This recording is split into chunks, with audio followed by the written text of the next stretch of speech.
സിനിമയുടെ സിനിമയാണ് സ്നേഹദീപം എഴുതിറക്കൂ. ചൈത്രമാസത്തിലെ ആദ്യത്തെ മുല്ലപ്പൂ പൊട്ടിച്ചിരിച്ചപ്പോൾ എന്ന ഗാനവും, നിന്റെ മിഴികൾ നീലമിഴികൾ എന്നെ ഇന്നലെ ക്ഷണിച്ചു എന്ന ഗാനവും അതിലെയാണ്. അപ്പോ വിദ്യാലയം എന്ന് പറയുമ്പോൾ ഗുരു ആണ് ഏറ്റവും പ്രധാനപ്പെട്ടത്. എന്താണ് ഗുരു? ഗുരു എന്ന് പറഞ്ഞാൽ ഇരുട്ടിൽ നിന്ന് വെളിച്ചം കാണിക്കുന്നവൻ. അത് തന്നെ നേരത്തെ വിളക്കുകൊളുത്തിയപ്പോ കേട്ടല്ലോ, തമസോമ ജ്യോതിർഗമയ, ഇരുട്ടിൽ നിന്ന് വെളിച്ചത്തിലേക്ക് നമ്മളെ അയക്കുന്ന ആളാണ് ഗുരു.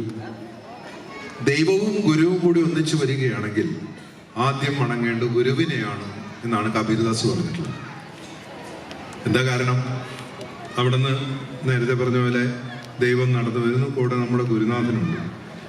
ആദ്യം വണങ്ങേണ്ട ഗുരുവിനെയാണെന്ന് പറയാനുള്ളതിന്റെ പ്രധാന കാരണം, ഗുരുവാണ് ദൈവത്തെ പറ്റി നമുക്ക് പറഞ്ഞു തന്നത്. അപ്പൊ നിങ്ങൾ ചോദിക്കും, ആരാണ് വലിയവൻ എന്ന് ചോദിക്കും. നമ്മുടെ ഒരു വലിയ തിയറി ഉണ്ടല്ലോ, മാതാപിതാ ഗുരു ദൈവം. കേട്ടിട്ടില്ലേ? ഇത്രയും നേരം എന്നെ ഇവിടെ വൈകിച്ചത് ഓഡിയൻസ് വരാൻ വേണ്ടി, ഇപ്പോഴും വരുന്നുള്ളൂ. ഞാൻ വർഗീസിനോട് ചോദിച്ചു, നമ്മളെപ്പോഴാ പോവുക എന്ന് വെച്ച് പറഞ്ഞു, 4 ആളും കൂടി വന്നോട്ടെ, അത്യാവശ്യം എനിക്ക് പറ്റിയ ആൾക്കാരായില്ല. അപ്പൊ നമ്മൾ കേട്ടിട്ടുള്ള ഏറ്റവും വലിയ ചെറുപ്പം മുതലേ അച്ഛനമ്മമാർ, അല്ലെങ്കിൽ സ്കൂളിലെ ഗുരുനാഥന്മാർ, അതല്ലെങ്കിൽ ദേവാലയത്തിന്റെ ഉന്നതങ്ങളിലിരിക്കുന്ന പുരോഹിതർ, ഇവരൊക്കെ നമുക്ക് പറഞ്ഞു തന്നതാണ്. ജാതിമത ഭേദമന്യേ പറഞ്ഞു തന്നാണ് മാതാ പിതാ ഗുരു ദൈവം, അല്ലേ? എന്താ ഒന്നും മിണ്ടാത്തത്? ഇന്ന് മാതാപിതാക്കൾക്ക് വേണ്ടിയുള്ള ദിവസമാണെന്നാണ് ഞാൻ മനസ്സിലാക്കുന്നത്. കുട്ടികളുടെ പരിപാടിയൊക്കെ ഇന്നലെ കഴിഞ്ഞ് ഇന്ന് PTA-ക്കും അധ്യാപകർക്കും പെർഫോം ചെയ്യാനുള്ള ദിവസമാണ്, അല്ലേ? മാതാപിതാ ഗുരു ദൈവം എന്ന് പറഞ്ഞാൽ, ഞാൻ ഈ അടുത്ത കാലത്ത് ഒരു സ്കൂളിൽ ചെന്നിട്ട് ഒരു കുട്ടിയോട് ചോദിച്ചു, മാതാപിതാ ഗുരു ദൈവം ആരാണ് ഏറ്റവും വലുതെന്ന് ചോദിച്ചു. സംശയിക്കണ്ടല്ലോ, പ്രയോജനവാദികളായ കുട്ടികളെ നമ്മൾ പറഞ്ഞു വിടുകയാണ്.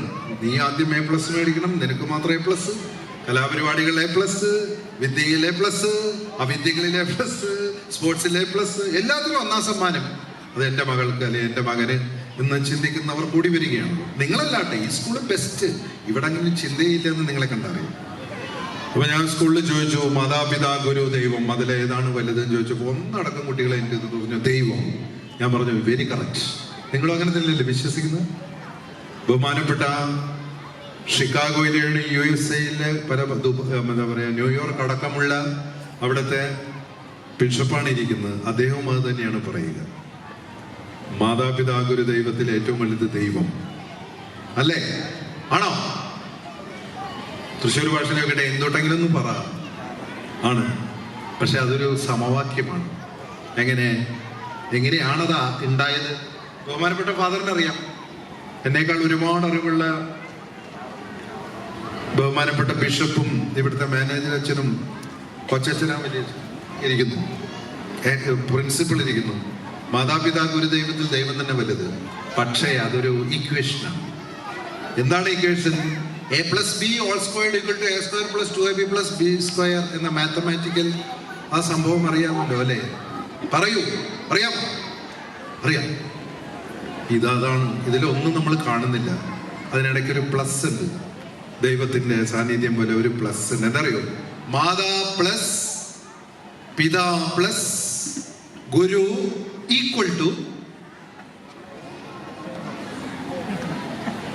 ദൈവം. അതാണ് അതിന്റെ ഇക്വേഷൻ, വേറെ ഒന്നുമില്ല.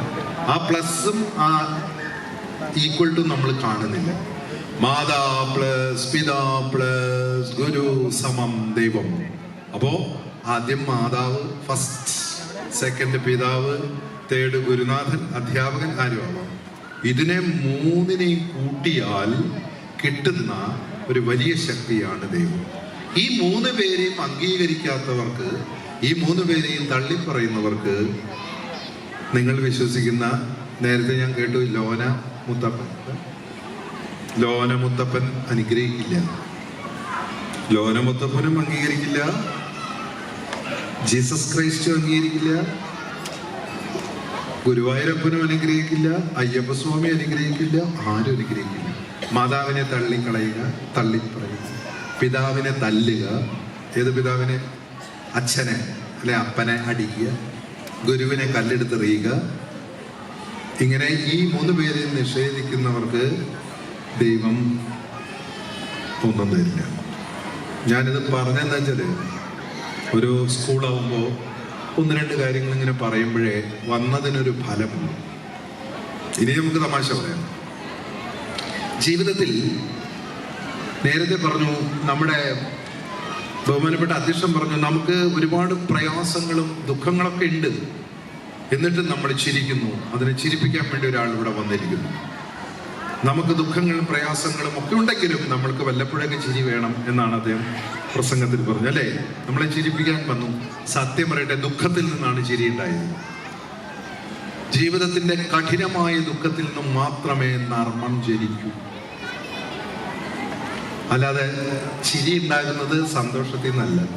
ഒരാളുടെയും സന്തോഷത്തിൽ നിന്നല്ല ചിരിക്കുന്ന ഒരു കഥാപാത്രം അല്ലെങ്കിൽ ചിരിപ്പിക്കുന്ന ഒരാളുണ്ടായത്. ചാർലി ചാപ്ലിൻ എന്ന് പറയുന്ന ഞങ്ങളുടെയൊക്കെ മാർപ്പാപ്പ എന്ന് ഞാൻ പറഞ്ഞത് പിതാക്കന്മാരിരിക്കുന്നുണ്ടാണ്. ഞങ്ങളെപ്പോലുള്ള കലാകാരന്മാരുടെ, തമാശക്കാരുടെ, നർമ്മം പറയുന്നവരുടെ യഥാർത്ഥത്തിൽ ദൈവം എന്ന് പറയുന്നത് കുഞ്ചൻ നമ്പ്യാരാണ്. കുഞ്ചൻ നമ്പ്യാർ നർമ്മം കൊണ്ട് ജീവിച്ചിരുന്ന കാലത്ത് എല്ലാ വിധത്തിലുള്ള അധർമ്മങ്ങളെയും ചോദ്യം ചെയ്തയാളാണ് തമാശയിലൂടെ. കനകം മൂലം കാമിനി മൂലം കലഹം പലവിധമുലകിൽ സുലഭം. എന്താ ഇതിന്റെ അർത്ഥം? പെണ്ണ് മൂലവും പണം മൂലവും. പണത്തിലെല്ലാം പെടും, ഭൂമി പെടും, സ്വർണം പെടും, എല്ലാം പെടും. ഇത് പറഞ്ഞത് കുഞ്ചൻ നമ്പ്യാർ. ഇതിനൊക്കെ വലിയൊരു സത്യമുണ്ടോ? കനകം മൂലം കാമിനി മൂലം കലഹം പലവിധം ഉലകിൽ സുലഭം. എന്ത് കലഹത്തിന്റെ പിന്നിൽ ഒരു സ്ത്രീ ആയിരിക്കും. സൗന്ദര്യമായിരിക്കും, ചിലപ്പോൾ മാദകത്വമായിരിക്കും, ചിലപ്പോൾ എന്തുമായിരിക്കും. പിന്നുള്ളത് എന്താ? കാമിനിയും പൊന്നുമാണ്. പൊന്നു പണം പണം പണം തന്നെ പൊന്ന്. പണത്തിന് ഏറ്റവും മൂല്യമുള്ളത് പൊന്നാകുമ്പോഴാണ്. അത് എഴുതിയ ആളാണ് കുഞ്ചൻ നമ്പ്യാർ. കനകം മൂലം കാമിനി മൂലം. അതുപോലെ ഞങ്ങളുടെ തമാശക്കാരുടെ മാർപ്പാപ്പ എന്നുള്ള രീതിയിൽ ചാർലി ചാപ്ലിനും അങ്ങനെയാണ്. ചാർലി ചാപ്ലിൻ ഒന്ന് നിലനിന്നിരുന്ന എല്ലാ തരത്തിലുള്ള ദുഷ്ടതകൾക്കെതിരെ അദ്ദേഹത്തിന്റെ മീഡിയം ഉപയോഗിച്ചു. എങ്ങനെ ഉപയോഗിച്ചു? നർമ്മത്തിലൂടെ. ഇവിടെ വരുന്ന പരിഷ്കാരങ്ങളെ മോഡേൺ ടൈംസിൽ അദ്ദേഹം കളിയാക്കി. ലോകത്തെ മുഴുവൻ വിറപ്പിച്ച ഹിറ്റ്ലറെ അദ്ദേഹം വെറും ഒരു തമാശക്കാരനാക്കി, ഒരു കോമാളിയാക്കി ഹിറ്റ്ലറെ. ജീവിതത്തിൽ നമ്മുടെ ചുറ്റുപാട് കാണുന്ന വിഷയങ്ങളെ അദ്ദേഹം നർമ്മമാക്കി.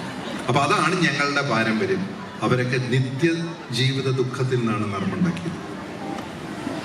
ഇപ്പൊ നമ്മളീ പറയുന്നുണ്ടല്ലോ, ഇപ്പൊ ഞാൻ കാരിക്കേച്ചറിസ്റ്റാണ്. കാരിക്കേച്ചറിസ്റ്റ് എന്ന് പറഞ്ഞു കഴിഞ്ഞാൽ ഞാൻ 35ാമത്തെ വർഷമാണ് ഇപ്പോൾ. അതിനു മുമ്പ് നേരത്തെ പറഞ്ഞ പോലെ ഓട്ടംതുള്ളലുകാരനായിരുന്നു കുഞ്ചൻ നമ്പ്യാരുടെ വഴി, പിന്നെ നാടകക്കാരനായിരുന്നു, പിന്നെ കാരിക്കേച്ചറിസ്റ്റായി. സിനിമയിൽ എല്ലായിടത്തും ഞാൻ പോകും. ഈ 35 വർഷത്തിനിടയ്ക്ക് ഞാൻ പോയ വേദികളിൽ എനിക്ക് കേരളത്തിന് പുറത്ത് ഒരു വലിയ പേരുണ്ടാക്കിയത് ബോംബെയിൽ ഞാൻ നടത്തിയ ഒരു പരിപാടിയാണ്. ഞാനിവിടെ വരാൻ തന്നെ കാരണം വർഗീസ് സഹോദരനാണ്. അദ്ദേഹമാണ് ബോംബെയിൽ ഒരു മാസം 1.5 മാസം ഒറ്റ മാസം ബോംബെയിൽ ട്രെയിൻ കയറിയാൽ പോവുക.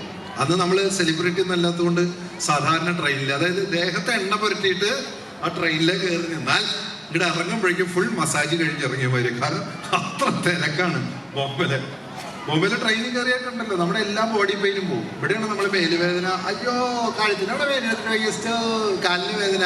ബോംബെ ജീവിച്ചു കഴിഞ്ഞാൽ ഒരു പ്രശ്നമില്ല.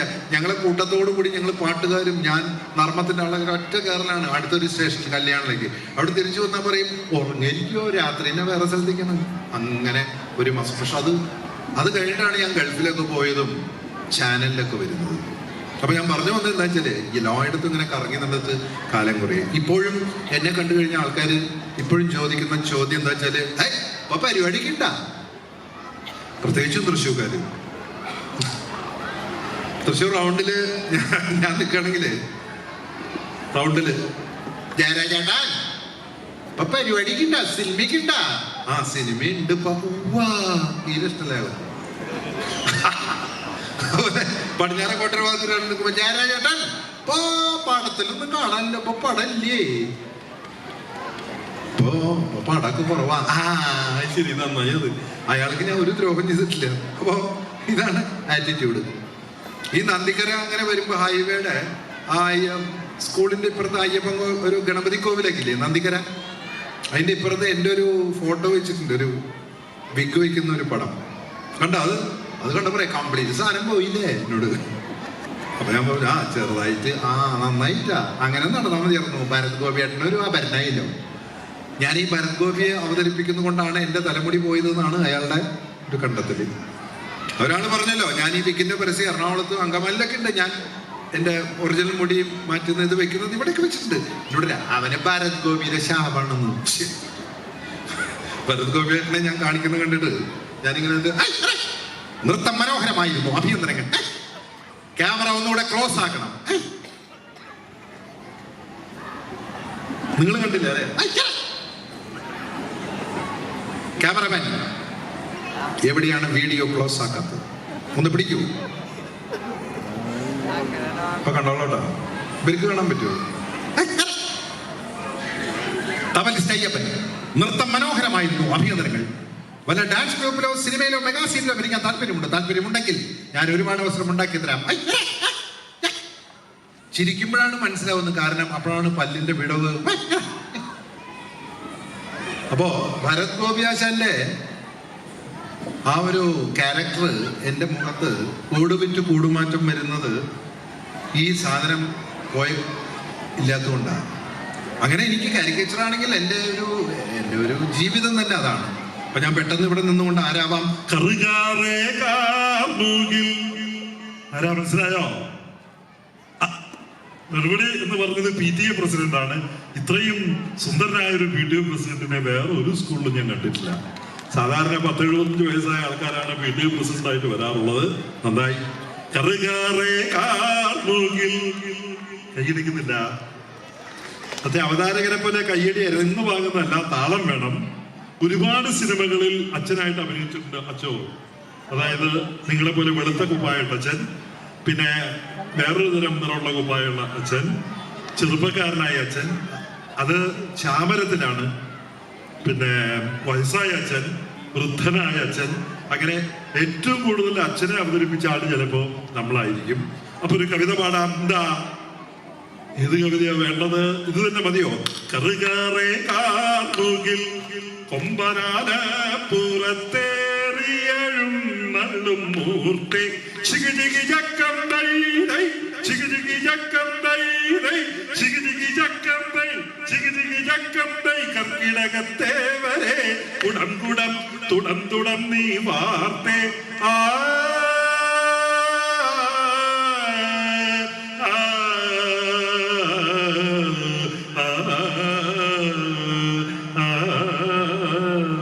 കിടിലുണ്ടോ? ഇനിയുണ്ട്. ഇനിയുള്ളത് നമുക്ക് മങ്ങാട്ടച്ചനുപായം നല്ലോ കൂടെ പാടാമോ? എവിടേക്കാണാവോ ഇയാളീ നടന്നു പോണത്?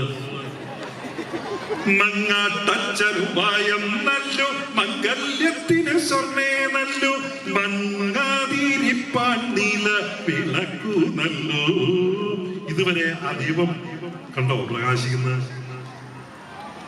പടക്കു ഭരതൻ നല്ലു പറവാൻ പൈകിളി നല്ലു പറക്കുന്ന പക്ഷികളിൽ കരുടൻ നല്ലു പാല്യത്തച്ഛനുപായം നല്ലു പാലിൽ പഞ്ചസാര നല്ലു പാരാതിരിപ്പാൻ ചില പദവി നല്ലു. പൂവായാൽ മണം വേണം, പൂവാനായാൽ ഗുണം വേണം. പൂവായാൽ മണം വേണം, പൂവാനായാൽ ഗുണം വേണം. പൂമാലിനിമാർകളായാൽ അടക്കം വേണം. ഇതിന് തുടക്കം നിങ്ങൾ പാടണം. ഏതായിരുന്നു? ആലായാൽ തറ വേണം, അടുത്തൊരമ്പലം വേണം. ആലിനു ചേർന്നൊരു പള്ളിയും വേണം. ആയിക്കോട്ടെ, അമ്പലവും പള്ളിയും ഒക്കെ അടുത്തടുത്തുണ്ടാവണം. എന്താ, ലോകം വല്ലാതെ മോശമായിക്കൊണ്ടിരിക്കുക. എല്ലാവരും ഒന്നാകണം. അത് US ബിഷപ്പിന് മനസ്സിലായി, നമ്മുടെ ആൾക്കാർക്ക് ഇപ്പോഴും മനസ്സിലായിട്ടില്ല. അപ്പോൾ എൻ്റെ ഗുരുനാഥനായിട്ടുള്ള നെടുമുടി വേണുചേട്ടൻ, ഭരത് ഗോപിയാശൻ ഒക്കെ അവർ രണ്ടുപേരായിട്ടാണ് നമ്മുടെ ഗുരുക്കന്മാര്. പിന്നെ യഥാർത്ഥത്തിൽ എനിക്ക് ഏറ്റവും പ്രിയപ്പെട്ട ആള്, ഇവര് മഹാഗുരുക്കന്മാർ, വലിയ നടന്മാർ, ലോക നിലവാരത്തിലുള്ള നടന്മാരാണ് ഈ ഭരത് ഗോപിയാശാനും നെടുമുടി വേണുചേട്ടനൊക്കെ, ലോക നിലവാരം. പക്ഷെ നമ്മുടെ ഒരു മലയാളത്തിൻ്റെ ഒരു പാട്ടുകളുടെ ഒരു നായകനുണ്ടായിരുന്നു. നമ്മളിപ്പോൾ കേൾക്കുന്ന പാട്ടും നമ്മുടെ ഒറിജിനൽ പാട്ടും തമ്മിൽ ഒരുപാട് വ്യത്യാസമുണ്ട്. സുന്ദരിമാരുടെ ഹൃദയത്തിലേക്ക്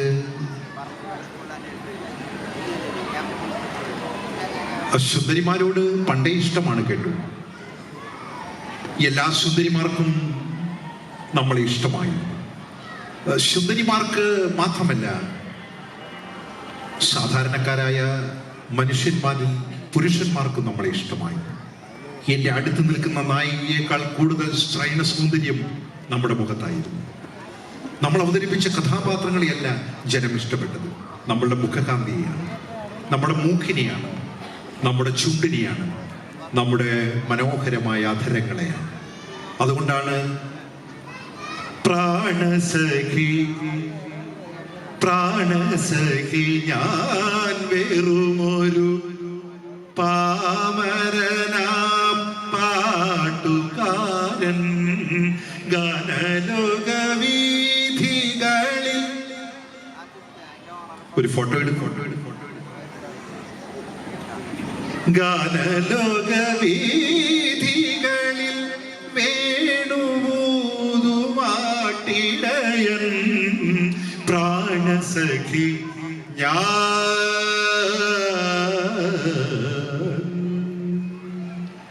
എല്ലാ പാട്ടുകളുടെയും സുന്ദരമായ ചുണ്ട് പ്രേംനസീറായിരുന്നു. ഒരു പുഷ്പം മാത്രമേ പൂങ്കുലയിൽ നിർത്താം ഞാൻ, ഒടുവിൽ നീ എത്തുമ്പോൾ ചൂടിക്കുവാൻ. കുടമുല്ലപ്പൂവിനും മലയാളി പെണ്ണിനും ഉടുക്കാൻ വെള്ളപ്പുടവ, കുളിക്കാൻ പനിനീർ ചോര, കൂന്തൽ മീനുക്കാൻ ഞാറ്റുവേല. നമ്മുടെ പാട്ടുകളായി ഈയിടെ നമ്മളെ വേർപിരിഞ്ഞ ഇരിങ്ങാലക്കുടക്കാരനായ എൻ്റെ പ്രിയപ്പെട്ടവനായ സഹോദരൻ പാടിയ പല നല്ല പാട്ടുകളും നമ്മളാണ്. ഏറ്റവും കൂടുതൽ നസീർ സാറിന് വേണ്ടി പാടിയത് ദാസേട്ടൻ, യേശുദാസ് ആണെങ്കിൽ അതോടൊപ്പം തന്നെയുണ്ട് ജയചന്ദ്രന്റെ പാട്ടുകളും. എത്ര പാട്ടുകൾക്ക് ചൂണ്ടനക്കി എന്ന് ഓർമ്മയില്ല. ഓ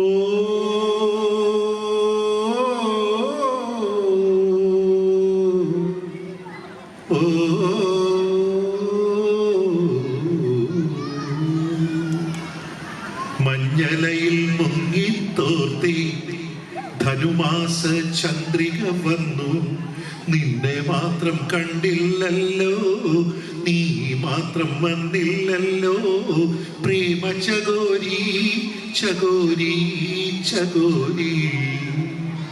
റംസാനിലെ ചന്ദ്രികയോ രജനീഗന്ധിയോ അറബി പെൺകൊടി അഴകിൻ പൂങ്കൊടി. ആരു നീ ആരു നീ ആരു നീ, റംസാനിലെ ചന്ദ്രികയോ. സന്ധ്യക്കെന്തിന് സിന്ദൂരം, ചന്ദ്രികക്കെന്തിന് വൈഡൂര്യം, കാട്ടാറിനെന്തിനു പാദസരം, എൻ കൺമണിക്കെന്തിനാഭരണം. യെരൂശലേമിലെ സ്വർഗദൂത യേശുനാഥ എന്നുവരും, വീണ്ടും എന്നുവരും, എൻ്റെ മെഴുകു വിളക്കിൻ മുന്നിൽ എന്നുവരും ദൈവപുത്ര. ഇതെല്ലാം ജയചന്ദ്രൻ പാടി. എന്താ നിങ്ങൾക്ക് അറിയില്ലേ ജയചന്ദ്രൻ ചേട്ടനെ? ജനുവരി മാസം 9-ാം തീയതി ഒരു ധനുമാസ ചന്ദ്രൻ മാനത്ത് തണുത്ത ധനുമാസത്തിൽ ഇങ്ങനെ നിൽക്കുന്ന സമയത്ത്, അതിന്റെ ധവളപ്രകാശം ഇങ്ങനെ ഒഴുകുന്ന സമയത്താണ് ജയചന്ദ്രൻ ചേട്ടൻ മരിച്ചുപോയത്. അതോടുകൂടി എന്തായെന്നറിയോ, നിത്യ ദുഃഖമായി ഞങ്ങൾക്ക് ജയചന്ദ്രൻ ചേട്ടൻ പോയപ്പോൾ. അത് എന്ത് ഗായകനായിരുന്നു, ഭാവാംശമാണ്. പാട്ടിൽ മുഴുവൻ എക്സ്പ്രഷനാണ്. അതായത് പാട്ടെന്ന് പറഞ്ഞാൽ വെറുതെ ഇങ്ങനെ ഇത് ജാതിക്കാത്തോട്ടോ ജാതി നിന്റെ നോട്ടം, അതല്ലല്ലോ പാട്ട്. പാട്ട് എന്ന് പറഞ്ഞു കഴിഞ്ഞാൽ പാട്ടാവണം. പാട്ടാവണമെങ്കിൽ അതിനാണ് കയ്യടി വന്നത്. പാട്ടാവണമെങ്കിൽ ദാസേട്ടൻ പാടണം, ജയേട്ടൻ പാടണം. ദാസേട്ടനും ജയേട്ടനും കഴിഞ്ഞിട്ടുള്ളൂ മലയാളത്തിൽ പാട്ട് മെയിൽ വോയിസ് എന്ന് ഞാൻ പ്രത്യേകം പറഞ്ഞു.